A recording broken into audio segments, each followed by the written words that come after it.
Welcome back, America. It's Hugh Hewitt. Senator Cory Gardner of Colorado is one of the bright lights in the United States Senate, respected on both sides of the aisle. He chairs a couple of crucial subcommittees on the Foreign Relations Committee that deal specifically with China and Asia. Senator Gardner, welcome back to the Hugh Hewitt Show. Hey, thanks for having me, Hugh. I know you've had a focus on China for a long time. In your subcommittees, what is the chatter about what happens if Hong Kong becomes the scene of a violent crackdown by Beijing? Well, there's an incredible amount of concern for what is happening in Hong Kong because it goes to the very heart of China's commitment to the agreement they entered into with this special autonomous region, which enjoys freedoms that mainland China does not have. It has extremely important implications for Taiwan and what they could be facing if China goes ahead and sends in the military to wash away these people simply expressing their freedom and their voices. This is a grave concern. Several months ago, in a hearing before these protests started, I asked Secretary Pompeo if the United States would begin issuing travel warnings to journalists in Hong Kong because of the extradition law that is at the very heart of these protests. And they were, the Secretary indicated they were having conversations about it. This is months ago, and of course today. And now we know the military buildup on the border of Hong Kong is a frightening, a very alarming situation. Now, Senator Gardner, in last hour, your colleague Tom Cotton, who's on Armed Services and Intel, you're on Foreign Relations and Commerce, so you don't have the same committees, but you have the same focus, Armed Services and Foreign Relations, both looking at PRC. Yes. He suggested a crackdown would be, quote, a grave miscalculation of historic proportion, close quote, which could lead to revisions of the Hong Kong Policy Act, as well as the expulsion of many, it sounded like hundreds of thousands of PRC students in the United States. Do you agree with his assessment of the situation? I think this would have significant implications, and it could absolutely result in those actions, and it should result in a number of sanctions, trade consequences, and it should result in a global rejection of Chinese authoritarianism.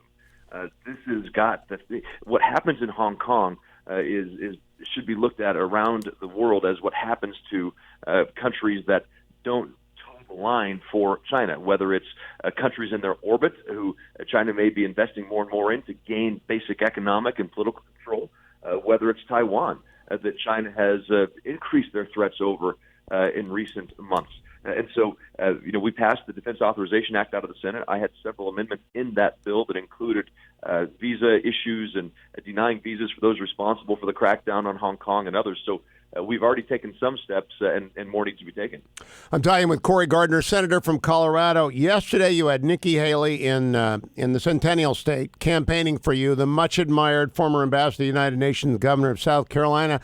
When you did a Q&A with Nikki Haley, what did your supporters? You've got enormous support in the Centennial State. I was just there with Molly Hemingway and Carrie Severino. I'm doing an event with them tonight, in fact, at the Nixon Library. Same event we did in Denver, talking about their book, Justice on Trial. What was the question set for Nikki Haley and you?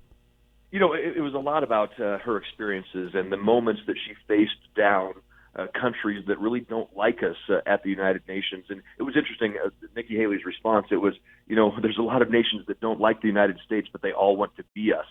And I think that's a very telling thing where they want to be what the United States is, but they don't realize that it comes with the values that we stand for and the willingness to stand up for those values. And that's what makes her so special, is her ability to stand up against nations that really don't like the United States standing up for Israel, didn't like the fact that we moved our embassy to the capital of Israel, Jerusalem.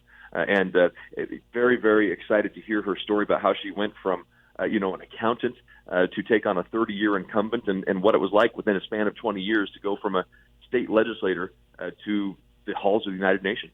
Now, Cory Gardner, she's there because you are the number one priority for many Republicans. And I think your race and Martha McSally's races are the two that the Democrats have targeted above any.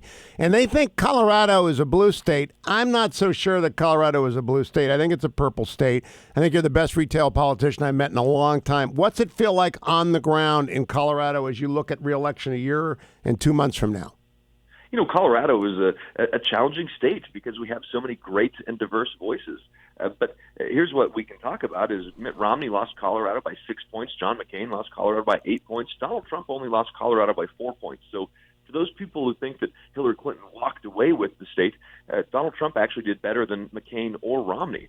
This state remains pretty split in terms of its partisan voting, and we know that it's going to come down to about 10% of the people who haven't registered or who are sort of the swing voter, so to speak. And we're going to reach out to every single person in the state, talking about our solutions, talking about what we've done for the state to grow our economy, to put judges in the court who will be guardians of the Constitution, who will reduce regulations and create prosperity and opportunity, and then counter the socialism that is emerging from the left. I mean, we have a state legislature here that has actually tried to eliminate the electoral college in Colorado, meaning that if we vote for a president, that president may not get Colorado's electoral votes, even though the people voted for them. It's a state that now wants to create its own Colorado's Green New Deal by eliminating oil and gas jobs. And we have hundreds of thousands of people working in oil and gas. So we're going to be talking about those things around the state and what happens if you elect people on the left who want to destroy those things that have made Colorado so great. On the other hand, very incremental but important moves, like taking the Bureau of Land Management out of Washington, D.C. and putting it in Grand Junction. I actually wrote about this in the Washington Post this weekend. I would love to see the Trump administration do the same thing with EPA and send a lot of it to Flint, Michigan. I think that the agencies that are not serving their clients need to get closer to their clients. How tough was it to get? Because you spearheaded that. The Bureau of Land Management relocated to Grand Junction. Well, this is something I've been working on for 3 or 4 years now, and it was incredibly difficult. Now we know it's going to be headquartered in Grand Junction, Colorado, but you can see the Washington resistance already building on it. Because some people, Democrats in particular, believe that only bureaucrats in Washington have the education, the smarts, and the know-how to do the work of Washington. That's a pretty elitist and arrogant view of the American people. I've heard them say, well, gee whiz, you go to Grand Junction, they don't have the workforce. Are you kidding me? If you don't want to work in the areas that you represent and you regulate, then what are you doing in that administration in the first place? By the way, Grand Junction is not a tiny little hamlet. It's a booming town. It is a booming town with a great university, incredibly educated workforce. And I tell you what, if my front yard or backyard looked like the backyard or front yard in Grand Junction, that'd be a great day. So, Cory Gardner, where is the geographical center of this race? I know that, you don't write off, but you don't expect to win Aspen and Boulder, right? The liberals are all living in Aspen and Boulder. Where do you fight? But you're going to sweep Pueblo, and you're going to do great on the west face. Where is the real hand-to-hand political combat going to happen in Colorado?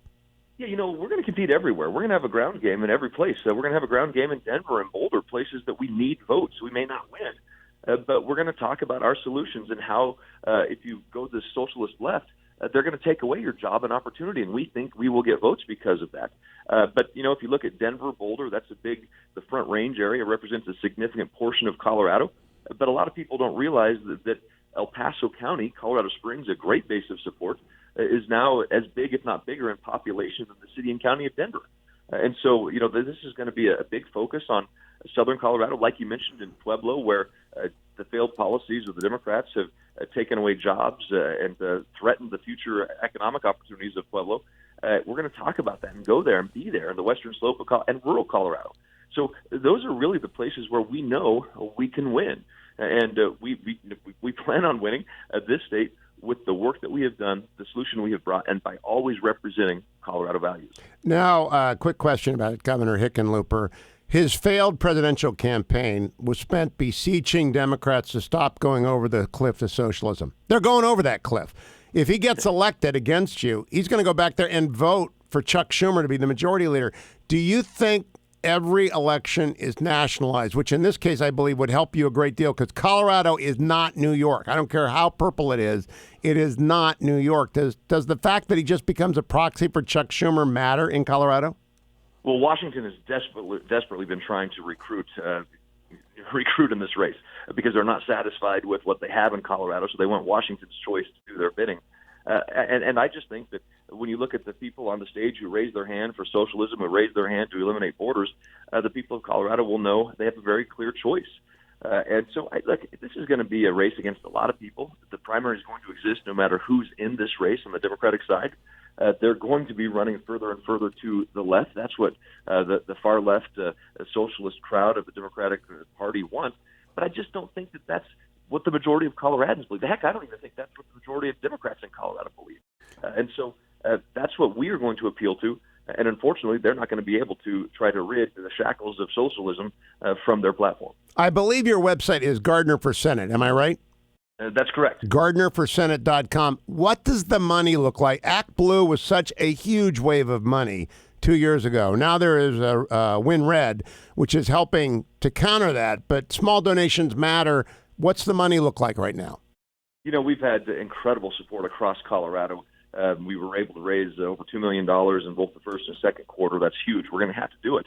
But if people would like to give to this race, they can go to Win Red and help participate. The $2, $5, $10, it matters greatly, because we know that when Chuck Schumer turns on his liberal money machine, it's going to come swarming across the country to try to wash away those voices who fight for freedom and the Constitution. So this is incredibly important. If we believe that the next president, the next Senate majority gets to choose and help confirm 2, if not 3, Supreme Court justices, if we believe our tax cuts are at stake, if we believe the regulatory rollbacks that we've been able to help grow our economy with are at risk, we have to have the Senate majority. And we can't do it without the support of so many people across Colorado, this country. Cory Gardner, I want last question. I was there in Denver 3 weeks ago with Molly Hemingway and Carrie Severino. That's right. Well, yeah, and it was terrific. And they were talking about their book, Justice on Trial, the great controversy around Brett Kavanaugh. You voted for both Brett Kavanaugh and, of course, Neil Gorsuch, a Coloradan. You've got to be very happy that you've got one of your own on the United States Supreme Court,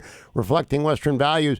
Does that issue still matter as much? Because I think there's a false complacency in some places around the world, around the country, about the court being secure now. No, I think people I talk to in Colorado very much understand that the Supreme Court still is at stake, and that the kind of decisions that are going to be made will be determined over the next 3-4 years by the majority in the Senate and the occupants of the White House. And if we continue with the majority, if we continue with the White House, then we know we'll have a Neil Gorsuch quality Supreme Court justice going forward. We know the kind of caliber guardian of Constitution that we will have. But my gosh, imagine a President Sanders who puts Justice Elizabeth Warren on the United States Supreme Court, what that would mean. I think people understand that, and they're very much activated by that. Cory Gardner, always a pleasure to talk with you, Senator. Talk to you again next month. I'm going to zoom in on 4 or 5 races. One of them is in Colorado because, I'm on the air there in Denver, and I'm on the air there in Colorado Springs, and I'm on there on the West Face, and because it matters so much to the future of the Constitution of the United States. Thank you, Senator Gardner.